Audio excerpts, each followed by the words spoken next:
Hello, I am Makiko Kato from Tohoku University, Japan. I'm very honored to give you my presentation today. The title is Investigation of Diverse Writers' Awareness and Strategies Used in Assessing Summaries. This is the content of today's presentation.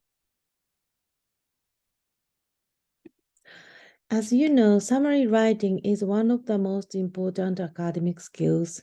For example, in tertiary education in Japan, university students tend to have a strong motivation to obtain higher scores in TOEFL IBT because of the university setting policies, such as awarding credit for English language courses, scholarship programs, student exchange programs, or placement tests. Also, summarization tasks is often used for confirming reading comprehension skills in both English or expertise lectures. Therefore, it can be said that practicing writing summary is one of the main focuses in academic writing fields.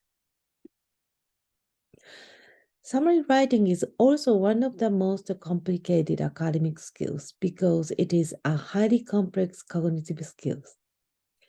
Kirkland Saunders described how difficult writing summaries in a second language in 1991 as follows. They proposed external and internal constraints. I will not explain all content this time, but we can imagine that summarization tasks is very cognitively demanding tasks. So far, I introduced the difficulties in producing a summaries, but assessing a summary is also equally challenging. Primarily, these are the two remaining concerns on assessing summaries. First, whether or not multiple rating items are independent of each other rather than overlapping concept. Second, whether or not high reliability can be ensured for each evaluation item. To examine these two concerns, the mixed method approach is valuable, and the ways of collecting qualitative data, such as questionnaires, interviews, and think-aloud protocols, are required to strengthen construct and conclusion validity through the triangulation of information from multiple sources. And the primary study of the current study, I examined the practicality, validity, and reliability of the existent analytic rubric of summary writing.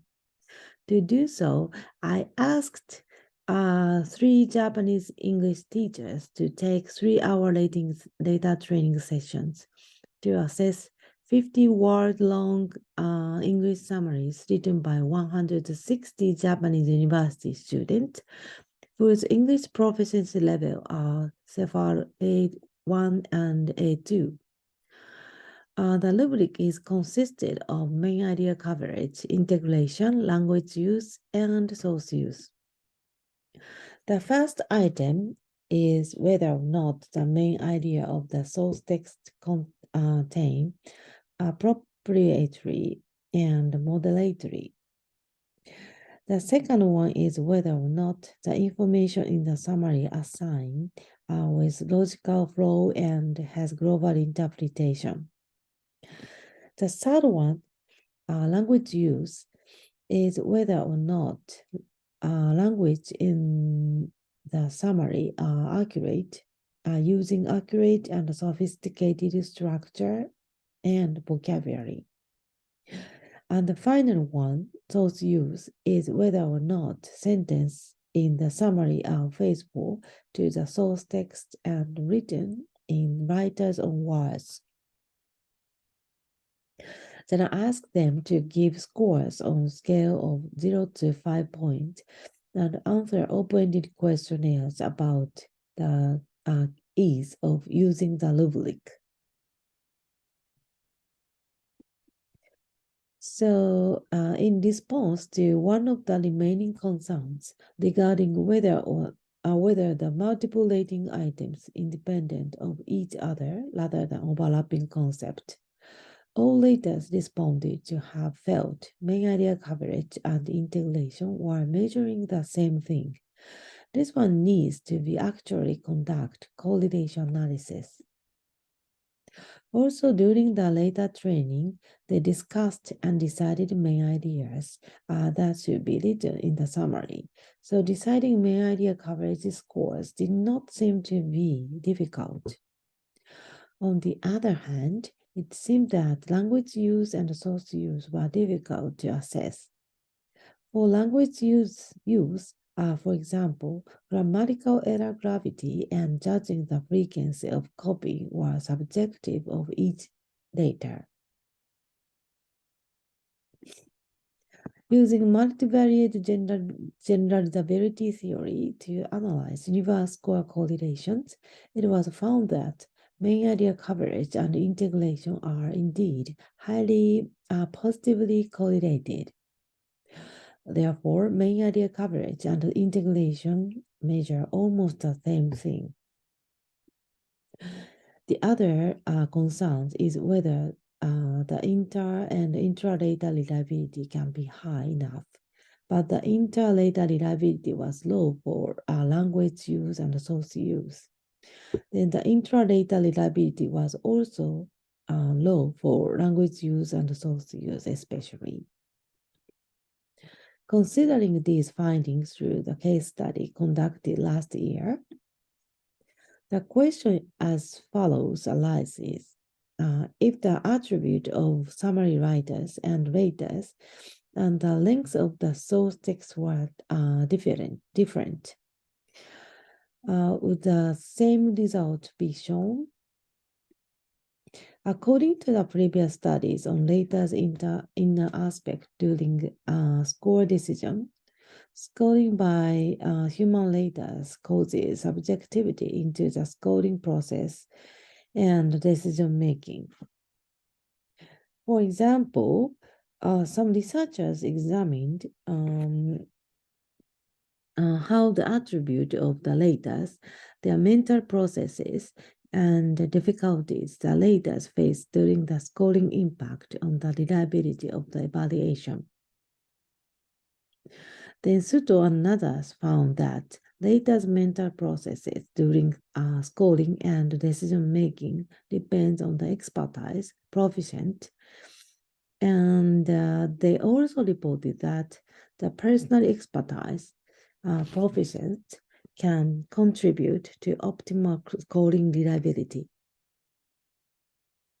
Here, I would like to define expertise, proficiency, as having teaching and scoring experiences, knowledge of the subject being assessed, general education, and professional training experiences.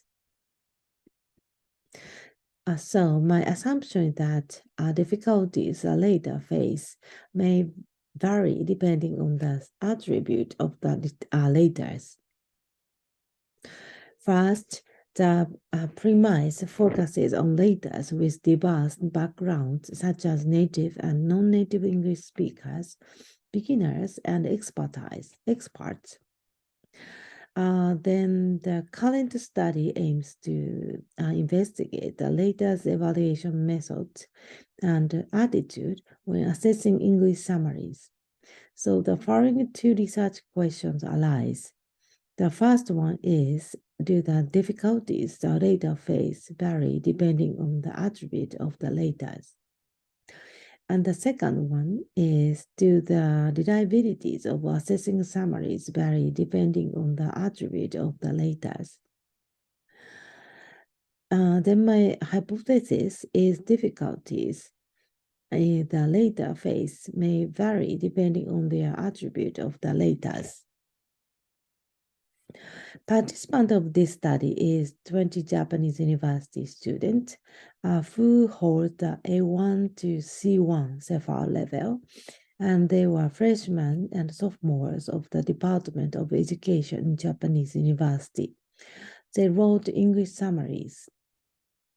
And then the 7 raters with diverse background assessed their English summaries after they took the 3-hour later training session. Later one, Lada's first language were different, and their occupations were also different. For example, later 1, 2, 3 are in-service English teachers, but the remaining 4 raters are actually students. As for English teaching experiences, later 1, 2, and 3 have experiences between 2 and 15 years. Then the 4 student raters does not have teaching experiences, but 2 of them were under training to become an English teacher. In this study, 2 English texts were adapted from the reading comprehension quiz in Aiken, pre and the 2nd grade. And the number of words were 324 and 360. To decide the level of English text, I measured the summary writer's English proficiency using a dialogue test. This is a freely online software, online test. The rubric I used in this study was revised with reference to my previous study I reported just now. Therefore, I omitted main area coverage because main area coverage and integration measure overlapped concept. So there are evaluation items, integration, language use, and source use are included in the rubric to be used in this time. This is the whole content of the rubric. So as you know, integration and the source use have 2 phases. When the raters assess summaries, they should confirm content logical flow and global interpretation using selected main ideas from the source text. On the other hand, when they give scores on source use, raters should check the information accuracy and whether or not summary writers wrote their own words. Now I explain the procedures of collecting data. 7 raters participated in a 3-hour later training session via Zoom. Before the later training session, they are firstly asked to comprehend the 2 English source texts, and they are also asked to segment all sentences into the source text into idea unit. Then they are also asked to select main ideas from each of the English source text. During the later training session, the raters discuss and practice grading using the tentative analytic rubric and sample summaries. Then they are interviewed to each raters about some questions via Zoom. After the later training session, they were asked to score 2 different summaries written by 20 university students. Then they were also asked to complete an open and close-ended questionnaires about assessing summaries. To examine the first research question, I conducted descriptive statistics using the collected data of the close-ended questionnaires from the raters, and also conducted buffer protocol analysis using the recorded data during the later training session and an open-ended questionnaires. Then, to examine the second research question, I conducted Cronbach alpha for inter-rater reliability, and for intra-rater reliability, I conducted interclass correlation analysis.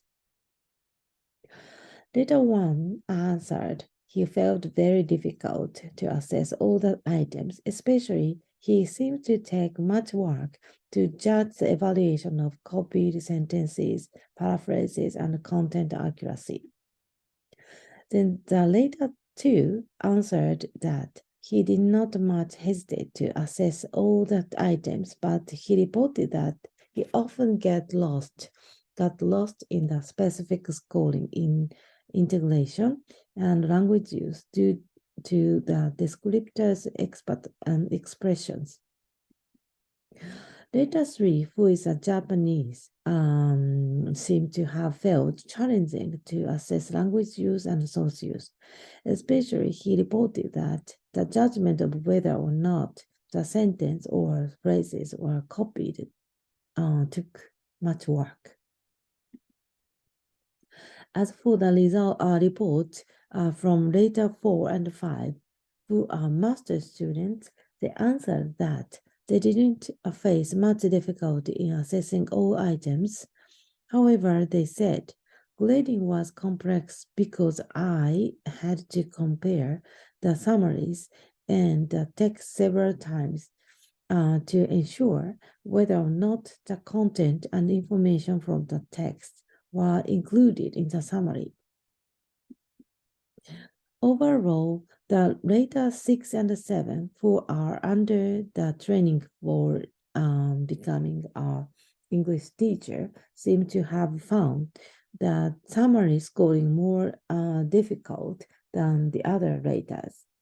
Especially, they seem to have hesitated to assess source use because of the judgment of degree of copying. The attributes of the laters in this study were mixed, but the inter-later reliability in each evaluation item was relatively high. However, the intra-later reliability of each evaluation item was slight.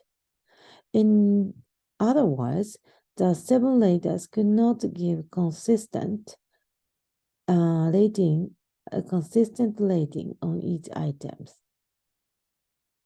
As for research question 1, do the difficulties of later phase vary depending on the attribute of the laters? From the questionnaires asked of the laters and the interviews conducted during the later training, all laters had relatively little trouble scoring language use.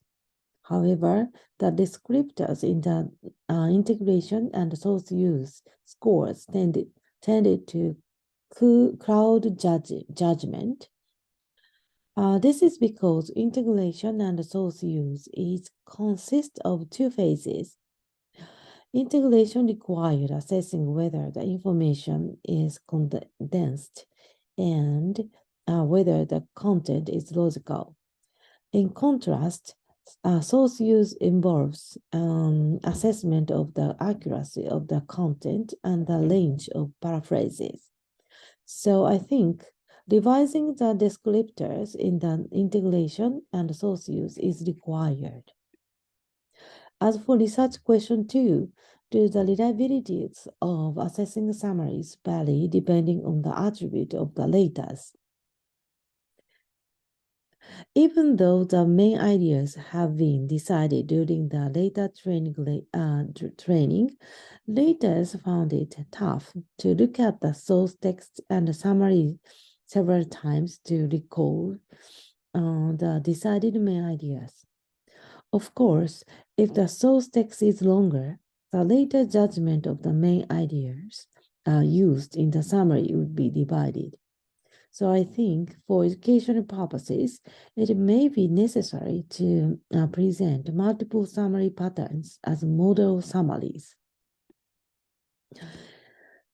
Also, in terms of assessing source use, they reported that judgment of whether the sentence or phrases were copied was difficult. And scoring a sentence that is grammatically correct but lacking accurate content was confusing. So, rather than focusing on the degree of copying, evaluating the degree of paraphrasing may be better. Grammatically accurate sentences without paraphrasing should be lower scored not only in source use, but also in language use. Unlike text-absent writing assessment, the scoring item of language use should not be standalone item in assessing text-based writing. Thank you for listening.